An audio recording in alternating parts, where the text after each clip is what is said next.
Bom, agora o teorema das colunas.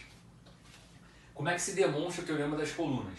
Eu não vou demonstrar o teorema de maneira genérica, com N, K, genérico. Eu vou mostrar para vocês um exemplo com números, mas um exemplo base que fornece a demonstração genérica. Mas vai ser mais fácil ver com números.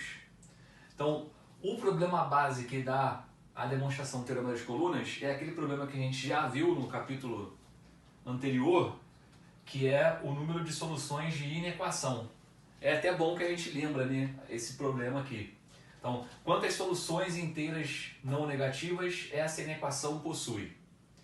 Esse problema de número de soluções inteiras de uma inequação é o problema que vai gerar a soma, né, o somatório do teorema das colunas. Se for lembrar aqui, antes de chegar aqui, nessa parte, isso aqui vai ser o final, tem duas formas de a gente resolver esse problema. Uma primeira forma de resolver esse problema é resolver na mão, abrindo em casos. Quando é que a soma de três números vai ser menor ou igual a 8? Vai abrindo em casos. Para ser menor ou igual a 8, pode ser 8, pode ser 7, pode ser 6, até 0. Aí você resolve cada uma dessas equações e depois soma os resultados. E como é que a gente resolve o problema de equação, né? Que é um problema também bem conhecido, que a gente explorou bastante no capítulo anterior. Soma de três números dando 8, a gente vai transformar isso num problema que vai ter 8 palitinhos e 2 sinais de mais. A gente vai ter 1, 2, 3, 4, 5, 6, 7, 8 e 2 sinais de mais. A gente viu que o número de soluções disso se resume a achar o número de permutações disso. E o número de permutações disso vai ser aqui, 8 com 2 vai ser 10 fatorial sobre 2 fatorial, 8 fatorial. Só que veja que isso aqui que a gente lá falou, né, escreveu vendo como permutação com repetição, lembra que permutação com repetição e combinação simples, quando a gente está falando só de dois símbolos diferentes, eles coincidem. Então, isso aqui, que é a permutação de 10, 2, 8, também posso ver como 10 escolhe 2. Então, qual é o número de soluções disso? 10 escolhe 2. Se eu vier para somar 7, o que vai acontecer é que eu vou diminuir aqui um palitinho. Vai ser 7 com 2 agora, então vai ser 9, 2, 7. 9, 2, 7 eu posso ver como 9 escolhe 2. E assim vai indo. Até o caso da soma zero, a soma zero só vai ter os dois sinais de mais, né? Então vai ser 2 fatorial.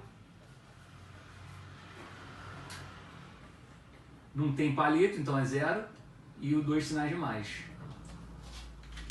Então quando chegar aqui, é 2 escolhe 2. Porque sabe que quantas soluções tem a equação x1 mais x2 mais x3 igual a 0? Só tem uma solução, né? Porque os caras são não negativos, então a única solução vai ser o 0, 0, 0. Então, quando eu faço a primeira solução desse problema na mão, eu gero essa soma, que vai ser a soma aqui, ó, indo de baixo para cima. 2 escolhe 2, 3 escolhe 2, até 10 escolhe 2. Como aqui está fixo 2, e esse cara de baixo representa a posição da coluna, então eu tenho a soma da coluna 2 até a linha 10. Nesse meu exemplo eu estou parando aqui no 10. Beleza? Então, a primeira solução desse problema que a gente já viu gera um somatório que é justamente a soma de coluna. Para você ter outra coluna, né, como é que eu faria para estar na... Aqui é a coluna 2, porque eram 3 variáveis. Esse 2 aqui é justamente o número de sinais de mais, né, que a gente for usando. Aqui tem 2 sinais de mais, tem 2 sinais de mais, esse 2 tem a ver com os sinais de mais. Então se eu tiver 3 variáveis, eu vou ter 2 sinais de mais. Então essa soma vai gerar, essa forma de resolver vai gerar a soma da coluna 2. Se fosse um problema com 4 variáveis, x1 mais x2 mais x3 mais x4, aí eu teria 3 sinais de mais. Então na hora que eu fizesse isso, eu estaria passeando na coluna 3. E assim vai.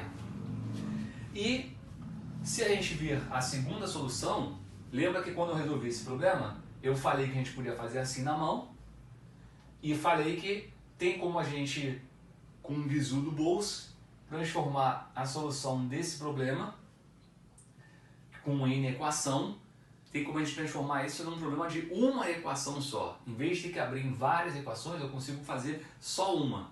Qual era o bizu para transformar a N equação numa equação simples? Era acrescentar uma variável.